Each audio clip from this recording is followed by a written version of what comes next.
Olá, bem-vindos à Igreja no Mundo, o programa da Fundação AIS, a ajuda à Igreja que sofre aqui na sua televisão. Eu sou o Paulo White e espero contar com a sua companhia aí desse lado ao longo dos próximos 50 minutos. Спали на полу, ели то, что приходилось найти на магазине. Нам был этот шаг перешагнуть, просто выйти с этого бомбоубежища. Я не знаю, насколько, но мне надо было спасать своих детей, свою семью. Я взяла иконы, взяла детей, мы всех собрали и начали ту машину залазить. Нам 9 человек было. Это было настолько страх, чтобы мы этот момент хотя бы там километра 3-4. Nathalie perdeu o medo e até a vergonha e aceitou falar para a câmara de televisão.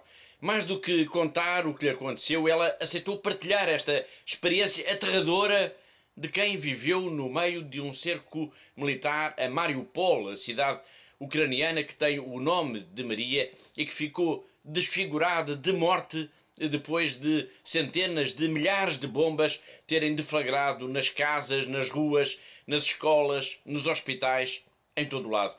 Mariupol foi praticamente destruída, riscada do mapa. Resta uma ruína e resta também a memória das pessoas que viveram lá, como Nathalie. Para nos falar desta mulher que simboliza os milhões de refugiados da Ucrânia e também a urgência em o mundo se mobilizar em solidariedade para com este povo que está a sofrer tanto em plena Europa. Para nos falar de tudo isto, vamos ter connosco, e como já é habitual, a Catarina Martins de Betancourt, a diretora da AIS aqui em Portugal. Olá, Catarina. Olá, Paulo, e olá também a todos os nossos telespectadores. Mas não vamos apenas falar da Ucrânia no programa de hoje. Nigéria, Nicarágua e Moçambique vão estar também no centro da nossa atenção, assim como a República Democrática do Congo e o Sudão do Sul, dois países que vão ser visitados pelo Papa Francisco daqui a sensivelmente um mês. Por lá vamos encontrar dois missionários portugueses, ambos combonianos, o padre Marcelo e a irmã Almendra, que nos vão falar precisamente dos problemas e dos desafios que se colocam a ambos os países, que partilham, aliás, uma fronteira comum de centenas de quilómetros e também histórias semelhantes de violência e de sofrimento. Como é habitual, teremos por aqui notícias, reportagens, entrevistas. Por aqui vamos escutar testemunhos poderosos e vamos conhecer pessoas extraordinárias, pessoas generosas que vivem para os outros e que são, de alguma forma, construtoras de um mundo melhor. É para elas também que existe a Fundação AIS. E vamos começar pela Nigéria. Dois padres foram raptados a 25 de maio na diocese de Sokoto, num incidente que foi avaliado, aliás, como podendo ser um ataque terrorista. O que é que aconteceu, Catarina? Bom, Paulo, o que aconteceu foi que dois sacerdotes foram raptados, como acabou de dizer, na madrugada do passado dia 25 de maio, por homens armados, quando se encontravam na reitoria da Igreja Católica de São Patrício, em Gidan, Macambo, no estado de Katsina. Portanto, além de dois padres, o padre Stephen Ojapa e o padre Oliver Okpara, foram também raptados dois outros jovens que estavam também no mesmo local. E como é que surgiu essa indicação de que se poderá estar perante um ataque terrorista e não, como tem acontecido, aliás, infelizmente com muita frequência, mais um caso de rapto para o pagamento, claro, de um resgate?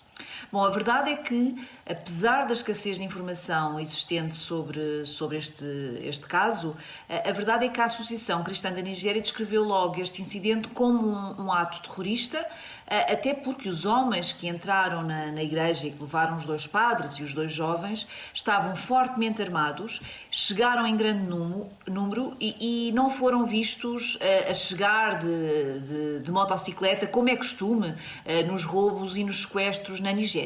Este sequestro volta a colocar na ordem do dia o problema gravíssimo da insegurança na Nigéria e muito especialmente na diocese de Sokoto. O bispo local, Dom Mathieu Hassan Kouka, tem sido, aliás, uma das vozes mais ativas na denúncia da violência neste país africano, tendo recentemente denunciado mesmo o cruel assassinato de Débora Samuel Yacubo, uma jovem estudante cristã, linchada agora no dia 12 de maio por suposta blasfémia, numa mensagem que terá enviado através das redes sociais. É importante também recordar este caso dramático que aconteceu agora há apenas algumas semanas e que foi classificado logo pela Fundação AIS como algo de bárbaro. Sim, Paulo, foi um crime brutal, portanto esta jovem foi apedrejada e foi queimada até à morte e foi denunciado logo que foi conhecido pelo Presidente Executivo Internacional da Fundação AIS. Portanto, o nosso Presidente Internacional, Thomas Eingelder, classificou este assassinato da estudante cristã como um ataque brutal, bárbaro e que revela um nível de extremismo e de violência absolutamente inaceitável neste país africano. O rapto destes dois sacerdotes e o caso que falámos agora da jovem estudante cristã leva-nos a colocar, obviamente, uma questão num cenário assim, num ambiente de tanta violência contra a Igreja e contra os cristãos. Quem é que se atreve, e a expressão é mesmo essa, quem é que se atreve a ser seminarista, sabendo que a sua vida poderá estar ameaçada, sabendo que poderá ser raptado, assassinado a qualquer momento? Alewa Richard Luka é um jovem seminarista nigeriano e ele dá-nos a resposta a tudo isto. I am Alewa Richard Luka, a seminarian from the Diocese of Panshin in Nigeria. People are dying every day. We have families that in a day they eat only once. Hunger has affected their spirituality to the point that praying to God now is a waste of time.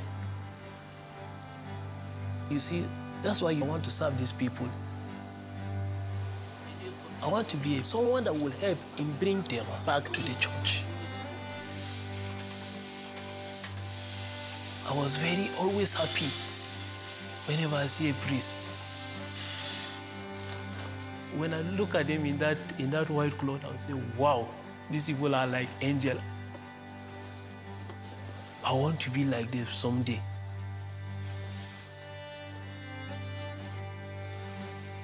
I want to serve the people with everything that God has given me.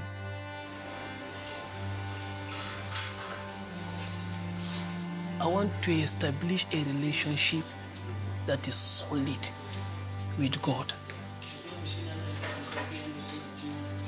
I want to focus on being a good priest, a priest that will serve God with everything in me.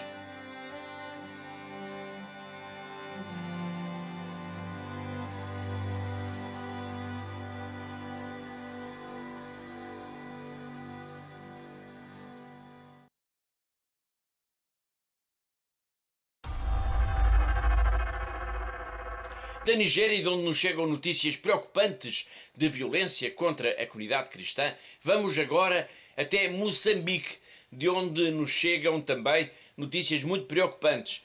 Na semana passada falámos aqui da tomada de posse, foi no sábado, dia 21 de maio, de Dom António Juliace como bispo de Pemba. Foi um momento muito significativo para a vida da igreja local, até porque se assinalou também o centenário da evangelização missionária em Cabo Delgado. Só que, praticamente na mesma altura em que a Igreja festejava estes dois momentos tão importantes, ocorriam diversos ataques terroristas, principalmente no distrito de Macomia, e que trouxeram de novo Moçambique para a ribalta noticiosa e pelos piores motivos. O balanço destes ataques, Catarina, é muito pesado.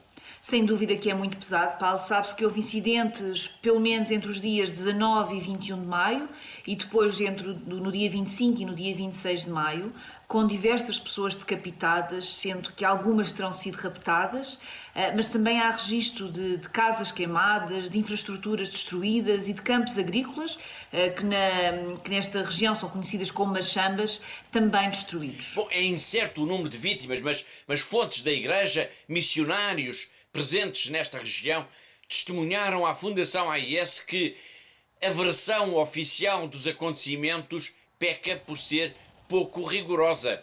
Sim, é verdade. De facto, tanto padres como irmãs em missão em Cabo Delgado afirmam que estes ataques tiveram uma expressão maior do que aquela que as autoridades pretenderam fazer crer. Portanto, dando como exemplo que há vítimas entre os elementos das forças de defesa e de segurança de Moçambique. Ou seja, Paulo, não foram só civis que foram decapitados, mas também militares. A questão da violência terrorista e as suas consequências no agravamento da profunda crise humanitária em Cabo Delgado ajudam a compreender a importância crucial do trabalho desenvolvido pela Igreja nesta diocese de Pemba, onde tudo isto está a acontecer. Como já dissemos, Dom António Juliás tomou posse como bispo de Pemba no sábado, dia 21, e fez questão de agradecer toda a ajuda que a Fundação AES tem dado, não só à sua diocese, mas também a Moçambique e a todo o continente africano. Palavras de Dom António Juliás ao telefone em exclusivo para o nosso programa. A Fundação AIS é uma fundação muito amiga de Cabo Delgado e de Moçambique e de África. Tem feito imensas ajudas e graças a essas ajudas nós como igreja também temos tido possibilidades de trabalhar, de chegar até aos cristãos e de sermos um instrumento válido na evangelização. E quero continuar a renovar o pedido de que se abram as portas da Fundação AIS para nos apoiar em Cabo Delgado, porque o sofrimento ainda continua. Nós temos paróquias praticamente destruídas, temos sacerdotes que estão a viver em condições difíceis, porque abandonaram as suas missões sem terem levado nada. Temos aqui crianças, idosos e outros com situações de muita necessidade e nós não podemos conseguir fazer isso sozinhos. E a Fundação Ajuda a Igreja que Sofre tem sido uma mão amiga e valiosa neste sentido. E também, já para terminar, quero agradecer a todos quantos colaboram para que a AIS seja um instrumento, portanto, de ajuda para os povos mais necessitados no mundo inteiro. Que Deus abençoe a todos os que contribuem para esta fundação.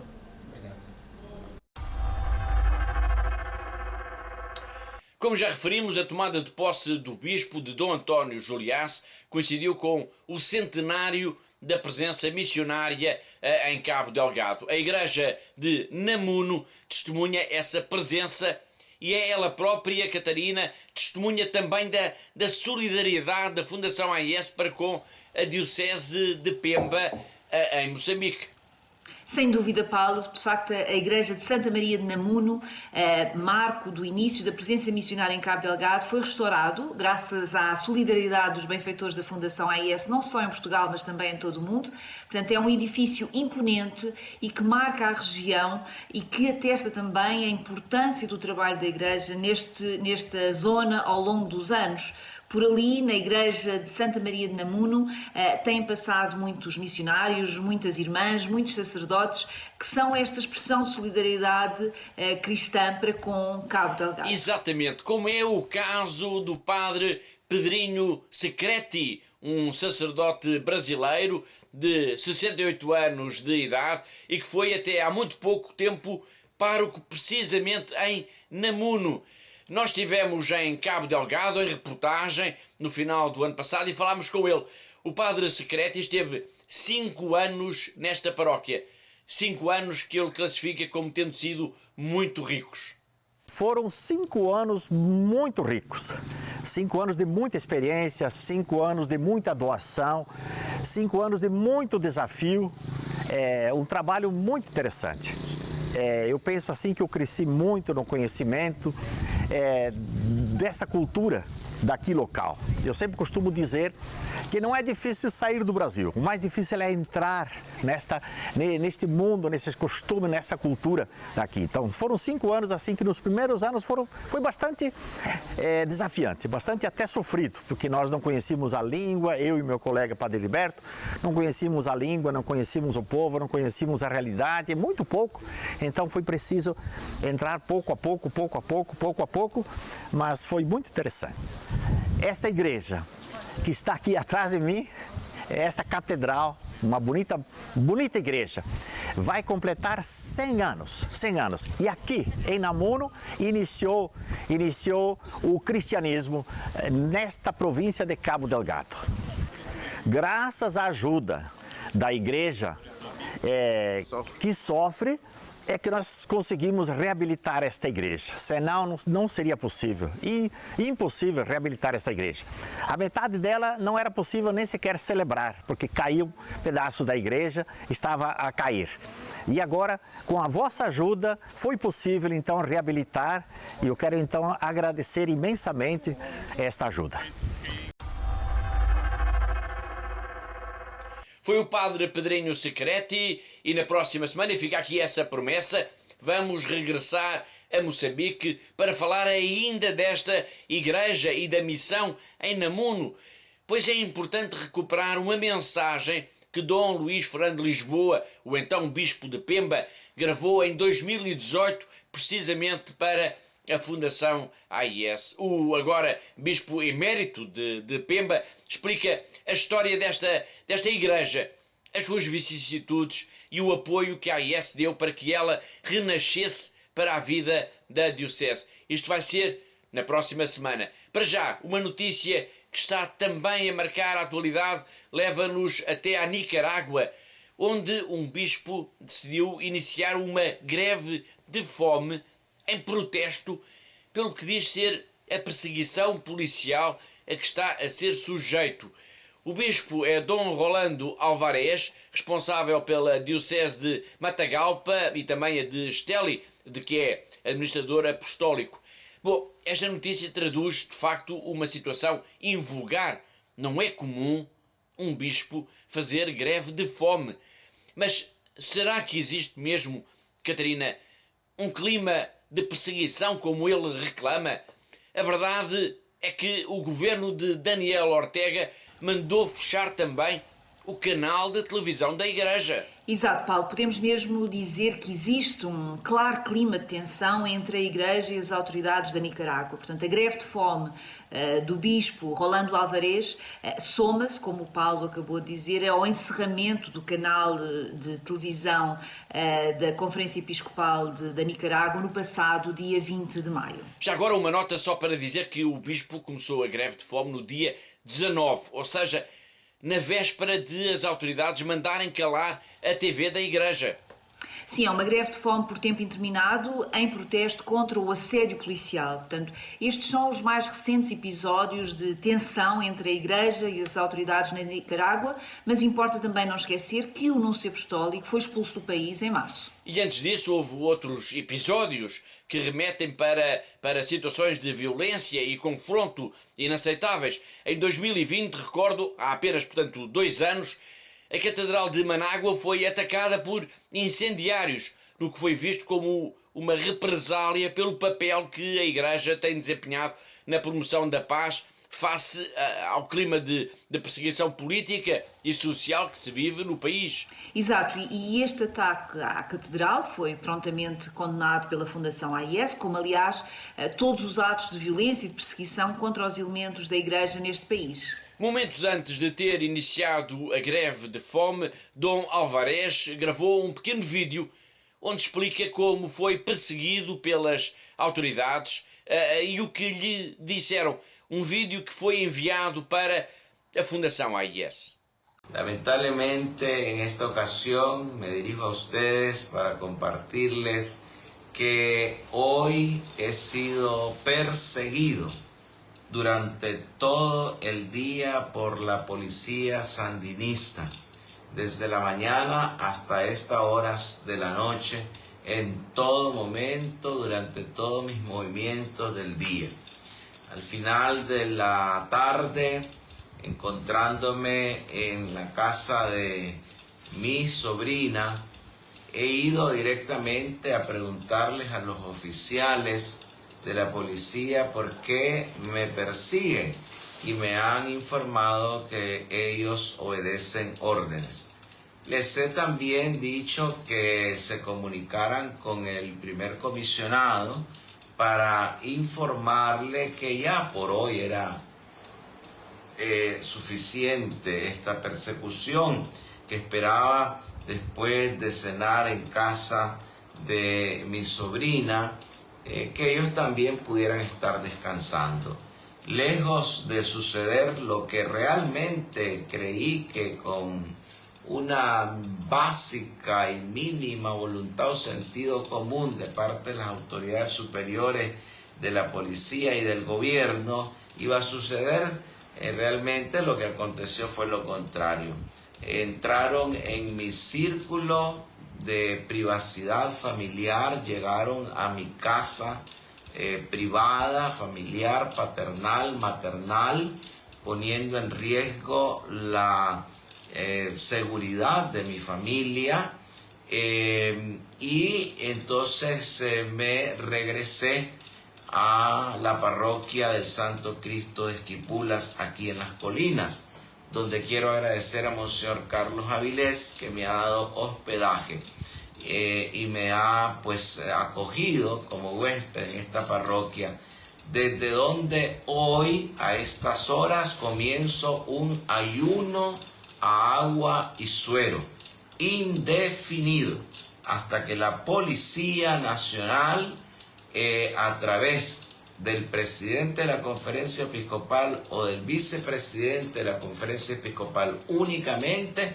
me hagan saber que van a respetar mi círculo de privacidade familiar. Agora vamos até à República Democrática do Congo, ao encontro de um missionário português que nos está a acompanhar a propósito da visita do Papa, que vai ter início agora, que vai acontecer agora no início de julho a este país africano. É o padre Marcelo Oliveira, um comboniano, natural de Mortágua, na diocese de Coimbra. Na semana passada ele apresentou-se a todos nós e falou na descoberta da sua vocação quando tinha apenas 12 anos de idade, quando a aldeia onde ele vivia foi visitada por um missionário. Começou aí um sonho que nunca mais parou. Mas, exatamente, Catarina, o que é que faz o padre Marcelo agora na República Democrática do Congo? Bom, Paulo, o padre Marcelo ocupa hoje um cargo muito importante, apesar de discreto. Portanto, ele é o administrador principal da província dos missionários combonianos na República Democrática do Congo e, basicamente, é ele que trata tudo para que tudo funcione bem. Isto significa, por exemplo, que é ele que trata dos projetos, mas trata também, por exemplo, de documentação, de vistos, passaportes, tudo isso passa pelas suas mãos e não se pense que é coisa pouca, porque neste momento existem 12 comunidades combonianas na República Democrática do Congo e é o padre Marcelo que, na retaguarda, garante que todos aqueles missionários que estão na linha da frente têm tudo para que possam fazer o seu trabalho missionário. Muito bem, obrigado, Catarina. Vamos então escutar o próprio padre Marcelo a explicar este trabalho discreto, mas essencial para com os missionários que estão na linha da frente, para que nada falte aos missionários que estão na linha da frente no trabalho às populações.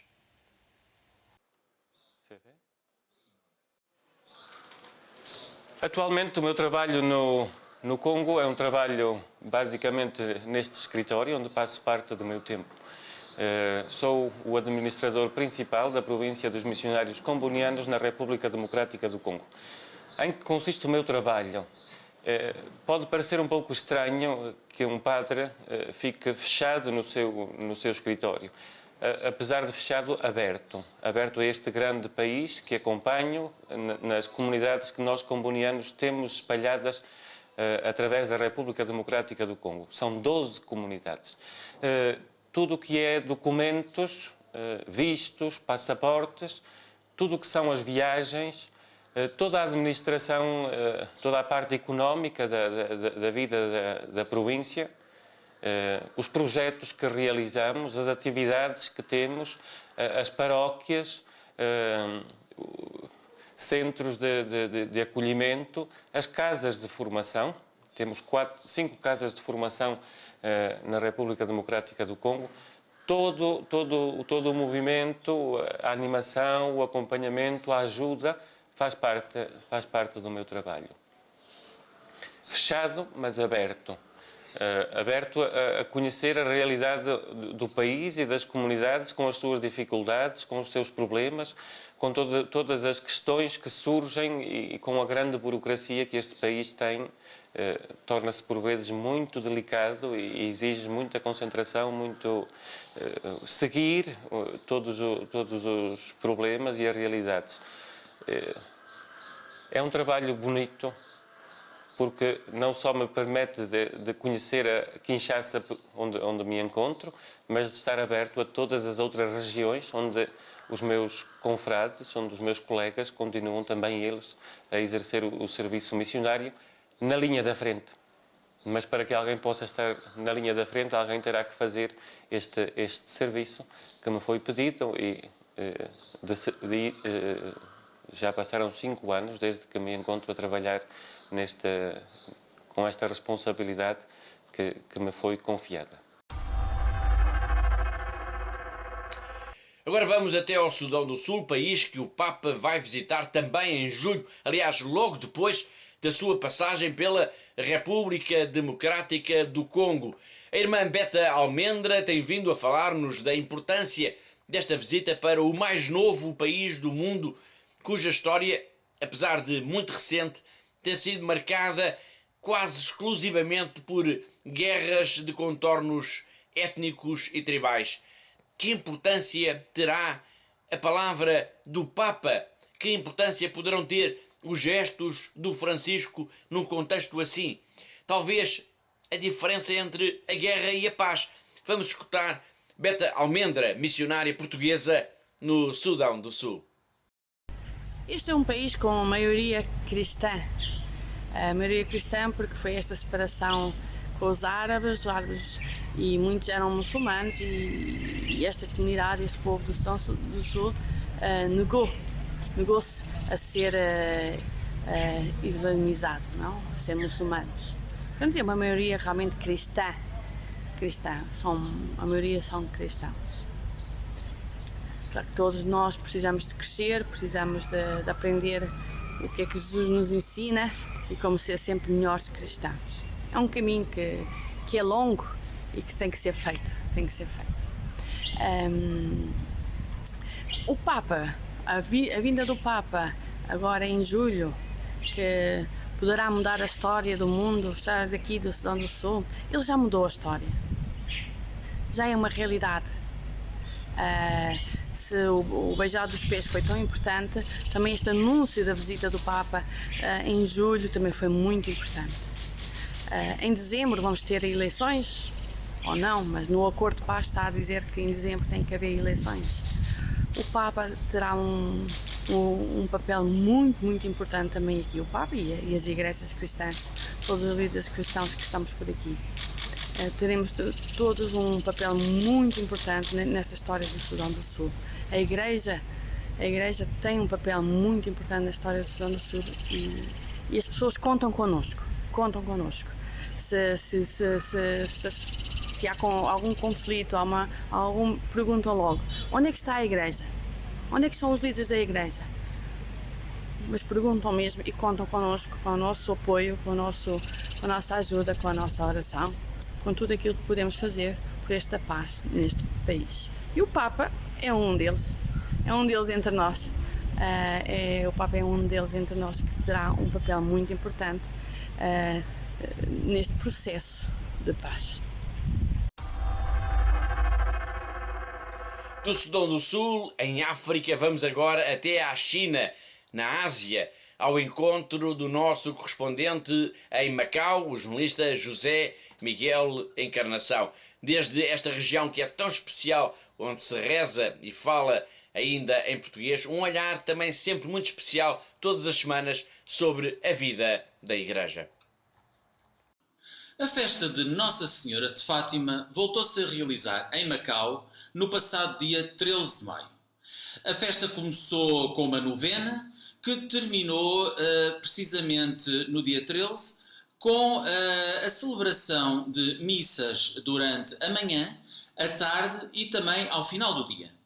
Logo de manhã, o padre João Lau, um dos párocos aqui da Diocese de Macau, começou por lembrar a história da aparição de Nossa Senhora aos 3 pastorinhos na Cova de Iria.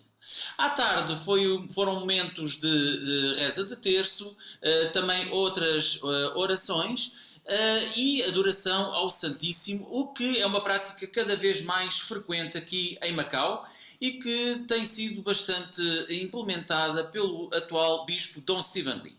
Depois o Sr. Bispo tomou como que as rédeas à festa e depois da reza de terço acompanhou a imagem de Nossa Senhora de Fátima até à Ermida da Penha, o ponto mais alto de Macau, onde novamente se foram celebradas uma série de cerimónias que culminaram com a bênção pelo Bispo de Macau a toda a população do território e também não deixando de consagrar esta terra a Nossa Senhora de Fátima. Foi José Miguel Encarnação, o nosso correspondente em Macau, na China, e assim chegamos ao fim da primeira parte do nosso programa. Na segunda parte nós vamos ao encontro da mulher que vimos logo no início desta Igreja do Mundo. Uma mulher, uma mãe com um ar cansado, que fugiu de Mariupol, uma das cidades mártir da Ucrânia, da guerra na Ucrânia. Vamos conhecer a sua história, assim como iremos conhecer também a razão porque Lázaro Aguilar decidiu que queria seguir o sacerdócio.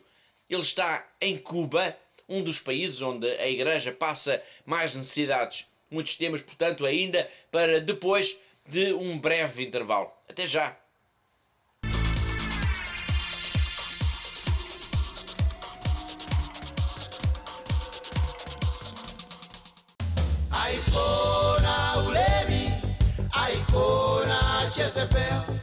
Oh Lord Jesus, help me obey commandment 6.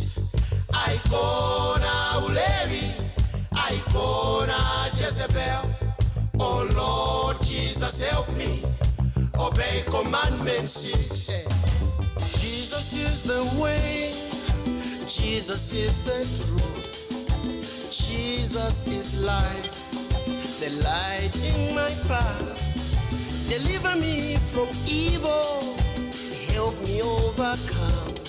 Oh Jesus, oh Jesus, oh Jesus, oh Jesus, yeah. I can say, Jezebel.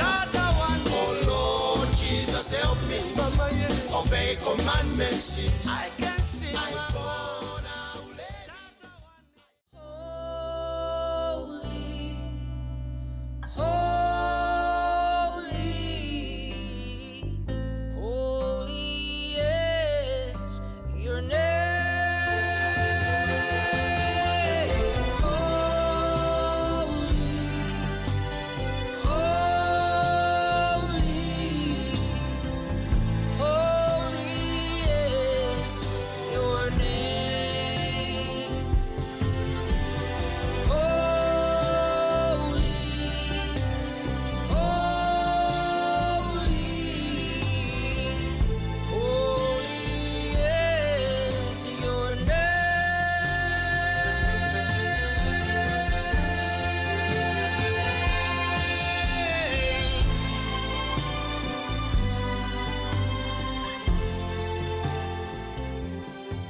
will depend on our decisions. Choosing truth or not with its power and precision to set us free responsibly for the fullness of love to the end. Set me free, yeah.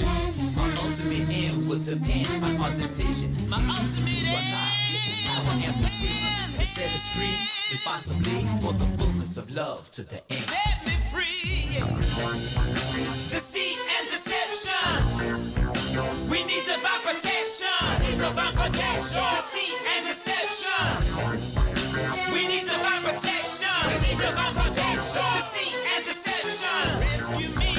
We need divine protection. Divine protection. Deceit and deception. Rescue me. We need divine protection. We need divine protection.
Está a tornar-se cada vez mais difícil para os cristãos de todo o mundo praticar e viver a fé.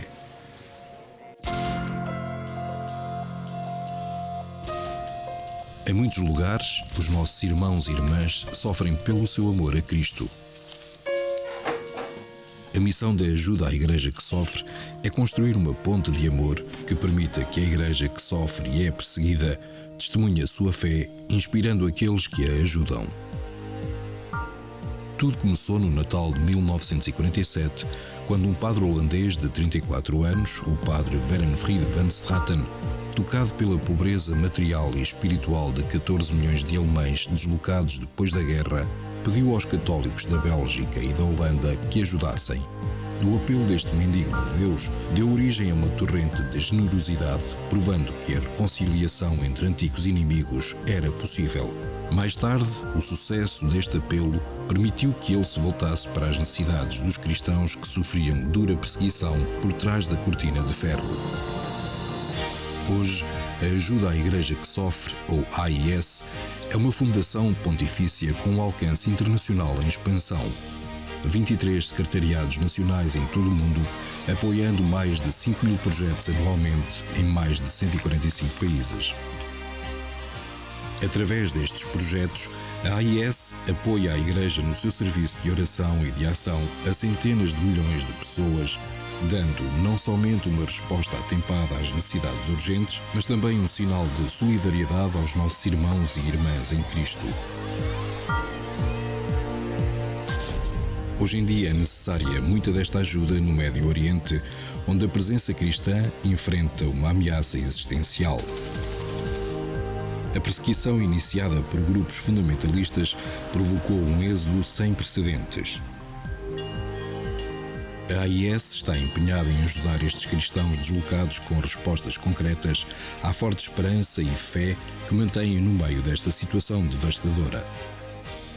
Lá e por todo o mundo, a AIS apoia a construção e a reconstrução de igrejas, casas de Deus merecedoras da vida sacramental, e onde as comunidades católicas se reúnem para prestar culto, rezar e serem fortalecidas na fé. Ao realizar este trabalho, é parte essencial da missão da AIS informar acerca deste sofrimento oculto dos católicos no mundo. A AIS elabora e distribui a nível internacional 2 publicações exaustivas: o Relatório da Liberdade Religiosa no Mundo, uma análise à ameaça à liberdade religiosa em 196 países, e o Relatório Perseguidos e Esquecidos, uma avaliação e classificação daqueles países onde os cristãos são perseguidos e oprimidos por causa da sua fé.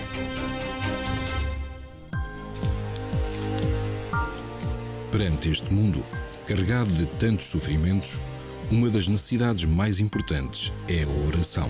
A AIS apoia as religiosas de vida contemplativa, permitindo que, com a sua humanidade, libertem uma poderosa fonte de amor de Deus. São as religiosas de vida ativa que cuidam daqueles que carecem de ajuda espiritual ou material, principalmente nas regiões isoladas. A AIS apoia anualmente mais de 12.000 religiosas, ajudando-as a viver a sua vocação. A AIS também contribui para aqueles sacerdotes que mantêm viva a fé nas suas comunidades, mas que, contudo, vivem na pobreza. Anualmente, 43.000 sacerdotes recebem estipêndios de missas dos benfeitores da AIS, que solicitam a celebração de missas pelas suas intenções. Estes testemunhos inspiram jovens corajosos a oferecer a sua vida para servir a Igreja. Mas nas regiões pobres, responder a este chamamento é um percurso difícil. Para aliviar esta necessidade, todos os anos a AIS apoia a formação de aproximadamente 13.000 destes futuros padres por todo o mundo.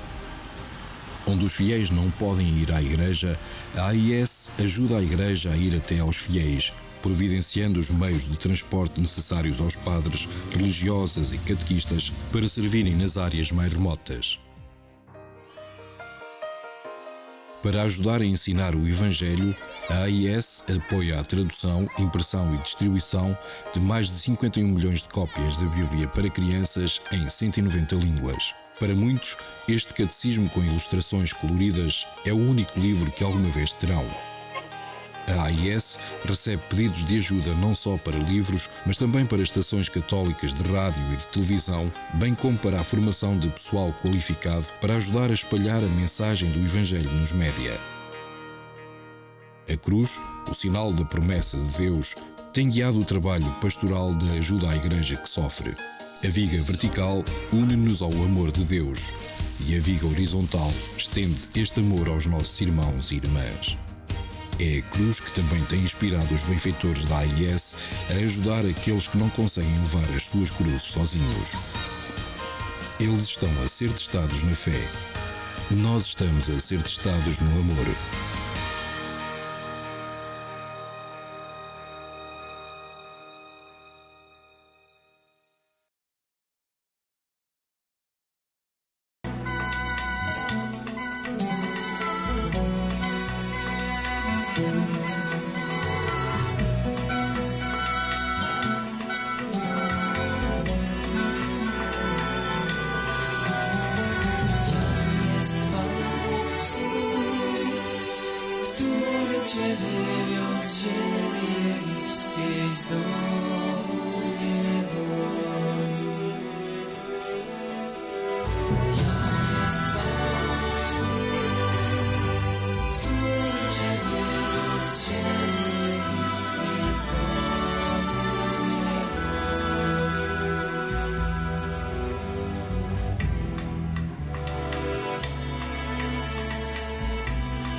Это российский танк, это украинский. Вот российский, А Россия вот так даже. Вот все нет России. Улетела Россия. Типа. Пыль полная стала. А я буду рисовать растения.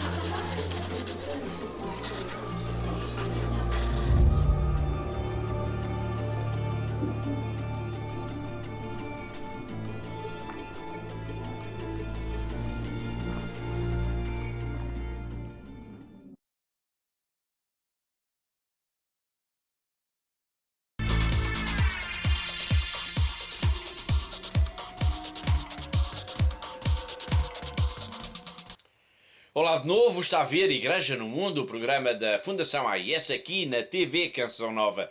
Eu sou o Paulo Aido, comigo está a Catarina Martins de Betancourt, diretora da Fundação AIS em Portugal.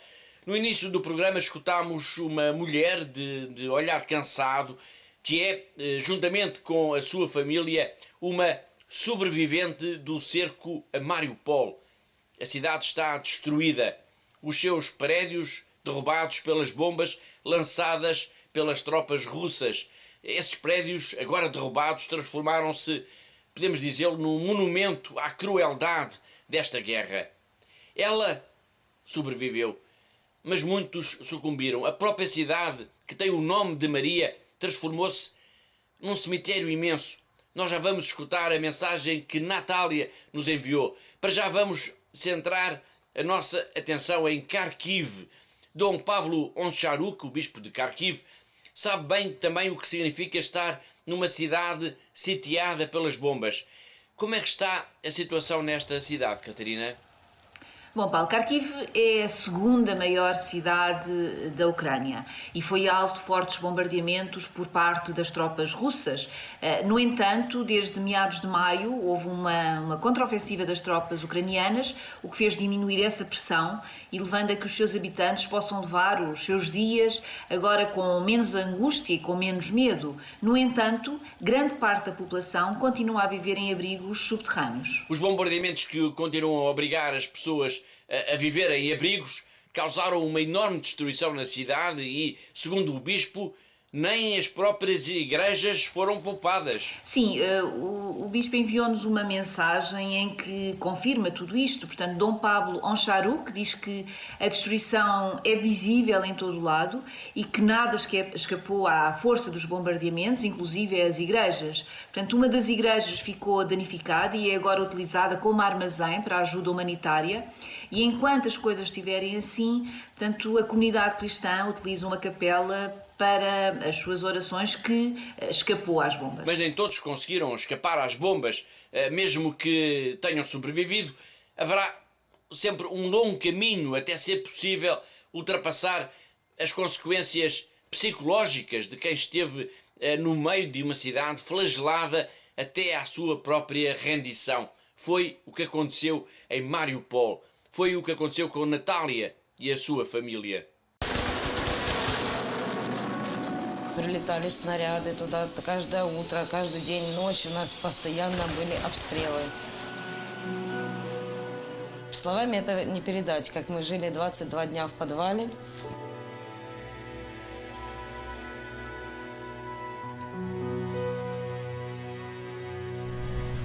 Спали на полу, ели то, что приходилось найти на магазине. Нам был этот шаг перешагнуть, просто выйти с этого бомбоубежища.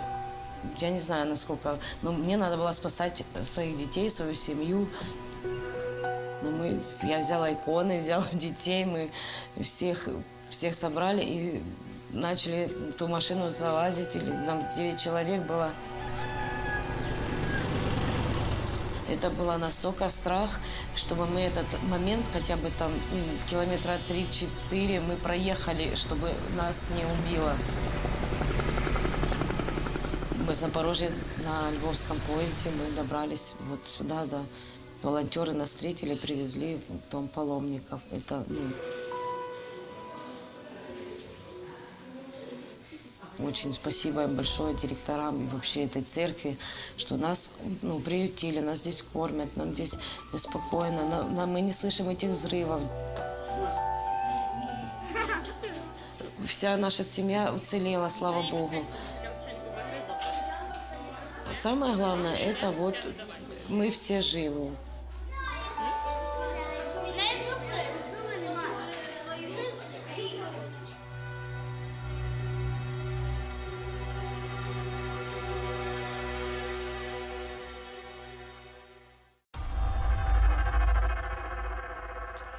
A Fundação AES lançou uma campanha de apoio aos seminaristas. O objetivo desta campanha é auxiliar os jovens que querem seguir a sua vocação, que querem dedicar as suas vidas aos outros através do sacerdócio. Hoje já escutámos um testemunho de um desses jovens, a Alewa Richard Luca, na Nigéria. A ideia da campanha é da adoção de um seminarista na oração, mas também tem como objetivo, Catarina, o apoio material para que todos estes jovens consigam cumprir com o sonho das suas vidas, especialmente aqueles que vivem em países onde as famílias têm mais dificuldades económicas, onde o trabalho da igreja também é mais dificuldade, como é, por exemplo, o caso de Cuba. Sim, sem dúvida, Cuba é de facto um exemplo de um país onde as famílias passam grandes dificuldades e onde a Igreja enfrenta também muitos obstáculos para a realização do seu trabalho pastoral. Mas Cuba é também, ao mesmo tempo, e por causa desta realidade, um enorme exemplo de dinamismo e de mobilização da comunidade cristã. E por isso esta campanha da Fundação AES é também tão importante para o futuro da Igreja neste país do continente americano. Claro, e gostaria de sublinhar, Paulo, aqui os dois principais propósitos desta campanha, portanto, a oração e a ajuda.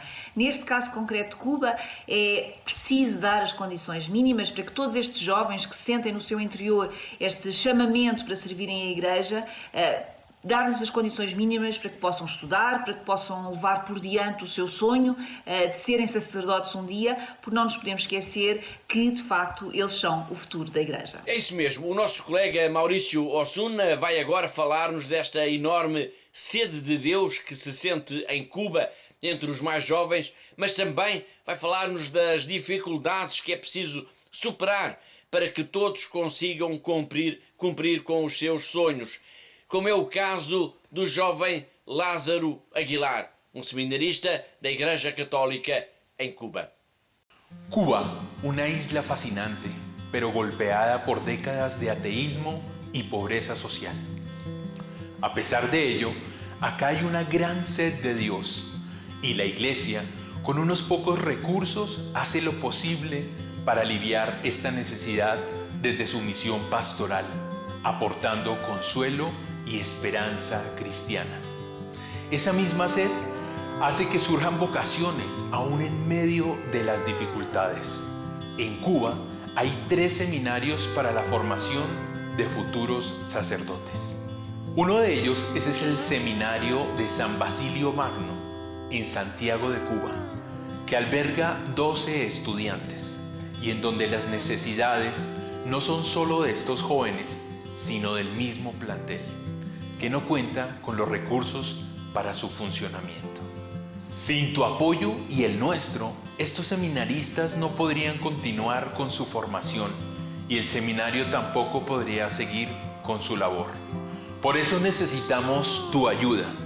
Tú puedes hacer la diferencia y darles la mano. Contamos contigo. Soy Lázaro Jesús Aguilar, seminarista en Santiago de Cuba. Una alegría comprender cómo la gracia del Señor se derrama cada día en mí. No porque yo sea especial, sino porque, como dice la Escritura, a los que llamó los predestinó. Tus oraciones nos acompañan en este camino. Gracias.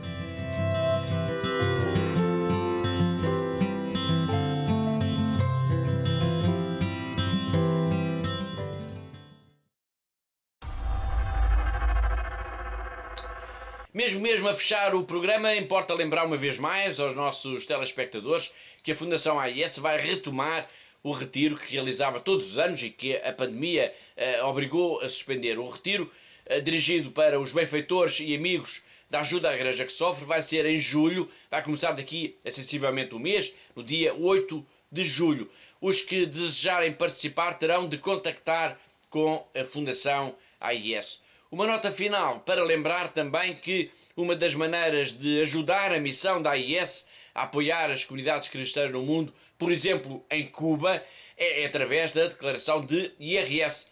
É uma forma fácil, gratuita e eficaz de ajudar a Igreja que sofre, de ajudar, Catarina, os cristãos perseguidos. Sem dúvida, Paulo, e é importante relembrarmos aqui uma vez mais no nosso programa que esta é sem dúvida uma forma muito prática e muito simples de apoiar a Igreja que sofre no mundo. Portanto, ao fazermos uma pequena cruz na nossa declaração de IRS, estamos a doar 0,5% do nosso IRS à Fundação AIS e com essa doação podemos apoiar projetos nestes países, por exemplo, que falámos aqui hoje no nosso programa e que foram tantos.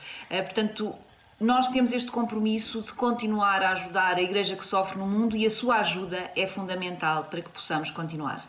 É isso mesmo, fazendo uma cruz na sua declaração do IRS está a ajudar também a suportar a cruz do sofrimento dos cristãos do mundo. E assim, com uma informação útil, a fechar o programa desta semana, resta-me agradecer a colaboração da Catarina Martins de Betancourt, diretora da AIS em Portugal, assim como de todos os que colaboraram com este programa, ajudaram a produzir, a editar e a levar até si Igreja no mundo. E já sabe, conto consigo, sempre aí desse lado, na próxima semana. Até lá, se Deus quiser.